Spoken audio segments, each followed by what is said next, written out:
Boa tarde, Mato Grosso do Sul. Boa tarde, Campo Grande. É um prazer estar novamente pela TV O Estado para gravar mais um programa sobre as personalidades do MS. Hoje nós trazemos aqui uma coisa importantíssima para a sociedade sul-mato-grossense. Presidente da Academia Sul-Mato-Grossense de Letras, o professor Reginaldo Alves de Araújo. E é para o nosso público, querido professor, que eu deixo as palavras para a sua saudação inicial. É uma honra estar aqui nesse programa, já de grande audiência, para informar a todos a história da literatura do Estado, especialmente a história da literatura da Academia Sul-Mato-Grossense de Letras, que realmente marca os grandes momentos do Estado de Mato Grosso do Sul. Professor Reginaldo, a nossa academia, ela traz os mesmos moldes da Academia Brasileira de Letras, e me parece que isso traz também os primórdios de Paris, da França, onde nasce esse sistema da Academia de Letras. Eu gostaria que o senhor falasse sobre essa maneira de seguir esse segmento cultural.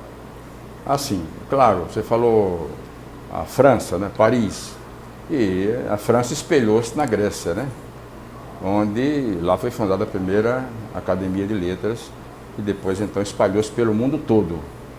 A Academia Brasileira de Letras espelhou-se na Academia Francesa de Letras e as demais Academias de Letras dos Estados brasileiros se espelharam na Academia Brasileira de Letras. E a nossa Academia Sul-Mato-Grossense de Letras, claro, tinha que seguir o mesmo caminho. Então, nós somos 40 membros, né? E, como todas as demais academias, tem as suas eleições, né? E suas diretorias trabalham para engrandecer a literatura do Estado. E aqui estamos para revelar o que você achar melhor. Professor Reginaldo, nós sabemos que os escritores do Estado, isso é uma história muito antiga. Buscar, por exemplo, Dom Aquino Correia, que é um ícone da nossa literatura, do Mato Grosso inteiro, e que chegou na Academia Brasileira de Letras. Mas antes de nós ter a Academia Sul-Mato-Grossense de Letras, nós tínhamos, como em tudo integrado, no estado só Cuiabá. Como que era a participação dos sul-mato-grossenses lá na Academia em Cuiabá? Sim. Claro que quando a Academia Cuiabana de Letras, né, que foi fundada na década de 20, e de lá para cá tem a sua história, então os que moravam no sul do estado se contentavam em escrever nos jornais, nas revistas, né, e até em festas literárias, em declamações.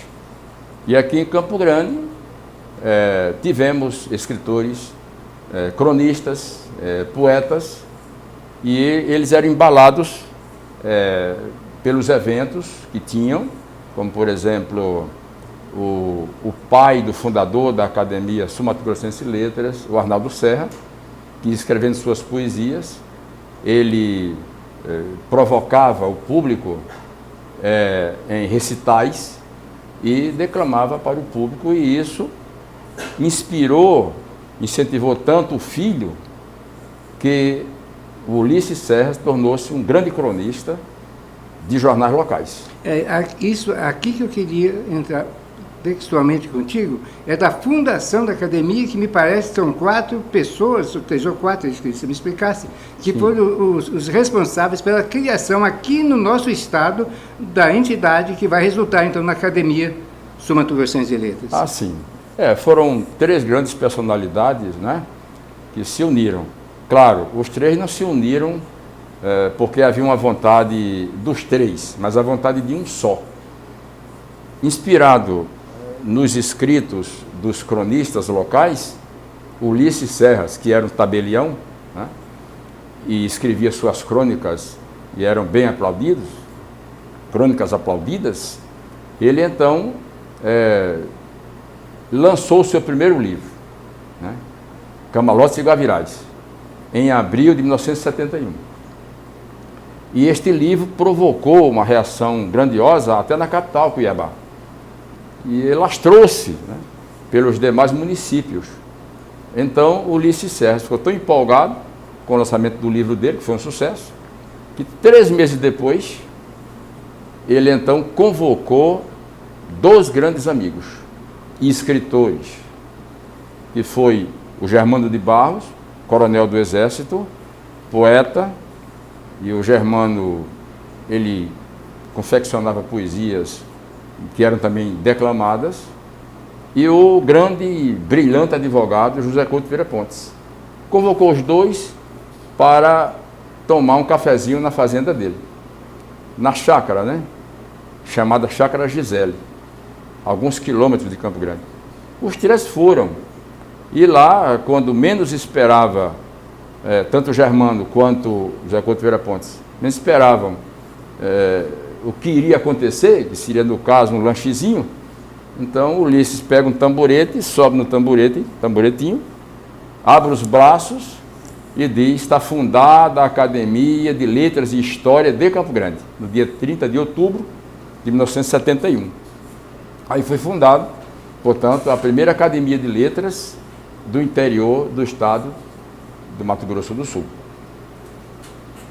Esses 3, portanto, reunidos, prepararam todo o ambiente para os primeiros movimentos da academia criada, quando, meses depois, faleceu o fundador, Ulisses Serra. E nós voltaremos dentro de poucos instantes. Muito obrigado.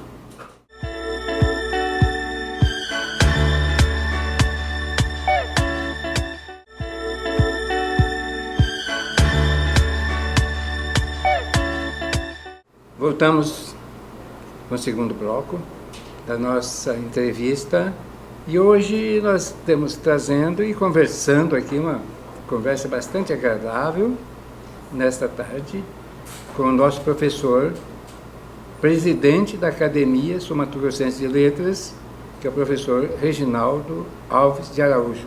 Professor Reginaldo, nós estávamos no primeiro bloco falando exatamente sobre como surgiu a ideia em Mato Grosso do Sul, no antigo Mato Grosso, porque foi antes da divisão. Mas naquele momento é que cria-se essa ideia, através de 3 ilustres personalidades do nosso estado, para criar a academia. E aí, criada, dividiu o estado. Então, como que foi esse momento da criação do estado de Mato Grosso do Sul, que agora completamos 40 anos? Como que foi isso? Bom, você está, no caso, querendo que seja dito em termos da literatura, né? O achegamento da literatura. Sim, exato.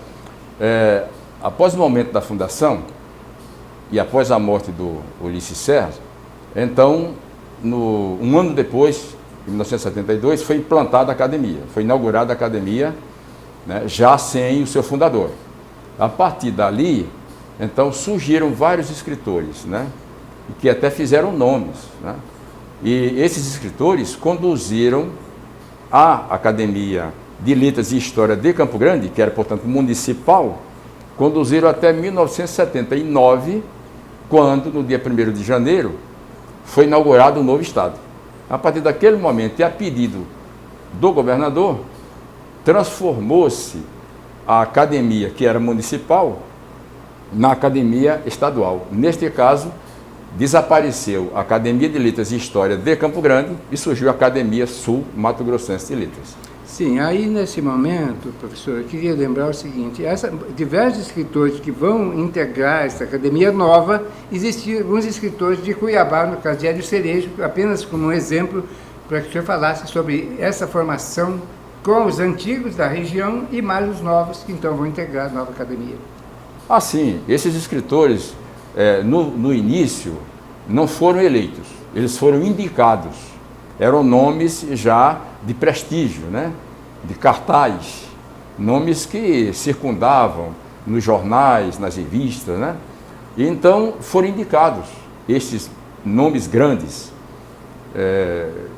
inclusive o Hélio Cerejo, que era de uma produtividade ímpar, né, no estado.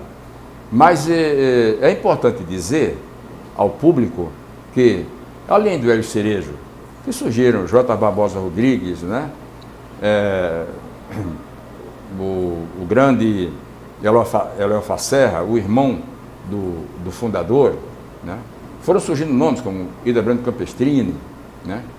E outros nomes que se tornaram grandes do Estado, como o advogado Elpidio Reis, e professores que também foram somando, mas há uma coisa importantíssima aí, que o público tem que tomar conhecimento. O governador chamou o presidente da Academia Sul-Mato-Grossense de Letras e disse: precisamos que a Academia Sul-Mato-Grossense de Letras faça o hino do Estado de Mato Grosso do Sul. Então, o José Couto Vieira Pontes tomou à frente esse movimento, chamou os 2 poetas da casa, né, Otávio Gonçalves Gomes e o Antônio Silfe, e solicitou que eles fizessem a letra do hino, em nome da academia. Os 2 fizeram a letra do hino e o José Couto Vieira Pontes foi ao Rio de Janeiro em busca do autor da música do hino. Foi a Academia Sul-Mato-Grossense de Letras que produziu o hino do Mato Grosso, que organizou e que também fez todo o trabalho que o governo deveria fazer, sem cobrar um níquel sequer. Então, a academia realmente presta, naquele momento, um dos maiores serviços nessa parte cultural. Mas, professor, tem mais uma outra coisa que eu queria lhe falar, é que existiam alguns membros, que é o caso de Luiz Alexandre de Oliveira, sim, que isto é uma pessoa que nós precisamos lembrar aqui nesse momento, porque ele vai se tornar uma pessoa muito importante, porque ele vai, me parece que, doar o seu próprio lar, a sua casa, para que funcionasse a academia. Isso que eu gostaria que o senhor falasse sobre essa parte. Como a Academia Sul-Mato-Grossense de Letras, né, como desde o início, é uma entidade sem fins lucrativos, né, de utilidade pública, portanto, não tem como circular dinheiro, não tem fonte de renda. Então, sua sede era sempre improvisada, né, na casa de um acadêmico, até mesmo numa sala oferecida pelo jornal Correio do Estado, né? Outra vez, a sala oferecida pelo Hélio Cerejo, na casa dele, né? Na rua Marechal Rondon, eu até frequentei. Então, a academia em si não tinha condições de ter uma sede própria. Foi quando, no caso, Luiz Alexandre de Oliveira, que era um professor, advogado, né? E solteirão, não tinha família, não tinha nada, ele percebeu que estava se aproximando do fim, já com a idade avançadíssima, né? Então, ele fez constar no seu testamento a sua própria residência para a Academia de Letras, para que tenha a sua sede. E foi assim que a Academia herdou dele a sua própria residência na rua Rui Barbosa, e através dela que chegamos hoje. Mas agora eu queria lembrar, viu, professor, uma coisa importante, porque essa sede que foi cedida por tanto tempo, serviu há tantos anos, mas hoje, quando a academia tem uma nova fase, que ela vai inaugurar a sua sede em prédio próprio, que é um trabalho seu, dessa diretoria que está aí, sim, um grande prédio, e eu queria que o senhor falasse sobre esse momento da academia, que ela vai entrar no seu prédio próprio. Assim, quando nós assumimos a presidência, e logo vimos que a academia, infelizmente, não tinha condições de se movimentar, né? E também atrair até um público, até certo ponto, de nível altíssimo, porque não havia condições, né? Não havia como fazer uma amostragem de todo o seu potencial. Para que todos saibam, todos os livros escritos sobre a história de Mato Grosso do Sul, sobre a história de Campo Grande e a história dos municípios de Campo Grande, a esmagadora maioria, esses livros foram escritos pelos membros da Academia Sul-Mato-Grossense de Letras. É um legado que nós temos. Então, eu como presidente me aproximei do governador de então, né, André Putinelli, e corajosamente solicitei verba para nós construirmos a nossa sede, né? Ele, não se sabe por quê, porque ninguém acreditava, abriu o coração e conseguimos o terreno com a família Metelo e a planta com o CREA, e em 3 anos e meio nós construímos a nossa sede e vamos inaugurar agora no dia 25 de agosto, que é nessa sexta-feira que vem, na outra, inaugurar a nossa sede, que dizem que é uma das mais belas do Brasil, e uma sede, a única no país, que foi construída com verba do Estado. Mas que nós então fazemos um marco da cultura neste momento, que é a Academia Sul-Mato-Grossense de Letras, com a sua sede própria, fruto do seu trabalho e da sua equipe, da sua diretoria, e Campo Grande recebe esse presente. Então, gostaria que o senhor falasse sobre a inauguração e um convite a todos os nossos ouvintes que estão nos ouvindo nesse momento, estão nos assistindo, sobre esse marco para Campo Grande. Realmente vai ser um momento único, né, da literatura, não só sul-mato-grossense, mas do centro-oeste do Brasil, e quiçá até brasileiro, porque é uma sede que foi construída para uma entidade que honrou, continua honrando e vai honrar a arte de escrever do nosso estado, Mato Grosso do Sul, e de todo o país. Nós estamos esperando autoridades, inclusive de outros estados, já estão confirmados, os presidentes das academias de letras da região do centro-oeste do Brasil, que é Mato Grosso, Goiânia, Distrito Federal, e como eu sou paraibano, e o meu estado lá tomou conhecimento do trabalho que realizamos aqui, então teremos também aqui a Academia Paraibana de Letras para prestigiar o evento. As autoridades todas do nosso estado estarão presentes e convidamos o povo em geral para assistir algo notável, algo inesquecível, algo que vai eternizar esse grande avanço da literatura do estado de Mato Grosso do Sul. Mas, professor Reginaldo, vou agradecer a sua presença. Muito obrigado. Até a próxima semana, com nova entrevista e trazendo, então, aqui, para conhecimento público, os personagens contados pelos próprios pessoas que vivem a história do estado de Mato Grosso do Sul.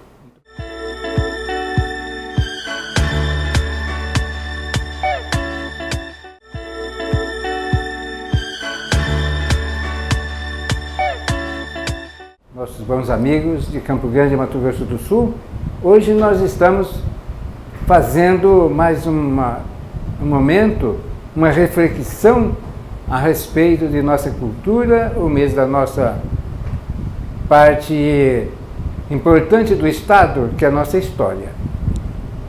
Eu lembraria hoje, para começar este bloco a respeito disso, queria lembrar aos nossos queridos telespectadores de que nós temos na história de Campo Grande uma coisa fantástica que nós temos que lembrar. Dia 26 de agosto, nós temos o aniversário de Campo Grande. E dia 7 de setembro, nós temos o aniversário da nossa independência. Mas o que nós precisamos lembrar aqui, nesse momento que nós estamos trazendo esse tema, é que Campo Grande tem por tradição um dos mais bonitos desfiles que já se tem na história centro-oeste brasileira. E isto eu estou trazendo conhecimento porque nós temos o Exército Brasileiro, nós temos aqui um Comando Militar do Oeste. E através desse exemplo de brasilidade, de civismo, é que criou esse ambiente maravilhoso para a nossa juventude, que cria então esse sentimento de fazer os grandes desfiles. Mas esses desfiles que eu estou dizendo é quando a 14 de julho se torna a pinhada de mais de 20, 30, 40, até 50 mil pessoas. No dia 26 de agosto e no dia 7 de setembro. Nós temos então, aqui em Campo Grande, uma das festas cívicas mais bonitas de todo o Centro-Oeste.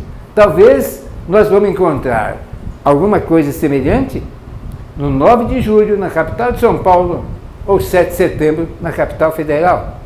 Mas o que eu quero dizer sobre isso é que esses desfiles cívicos, sempre Campo Grande foi sendo criada uma situação nessa juventude tão grande, com esses exemplos da banda marcial do Comando Militar do Oeste, da banda da Base Aérea de Campo Grande, da banda de música da Polícia Militar. Esses homens, através do seu civismo, trouxeram essa cultura maravilhosa para a nossa juventude lá do passado e vem trazendo e criando essa situação maravilhosa quando nós fazemos os desfiles, tanto de 26 de agosto como de 7 de setembro.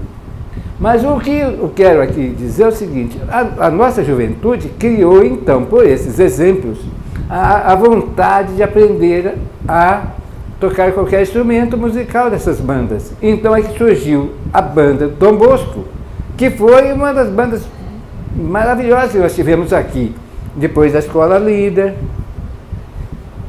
Seguindo isso aí, nós criamos uma situação que todas as escolas públicas, tanto municipais como estaduais, foram com o tempo também criando as suas bandas.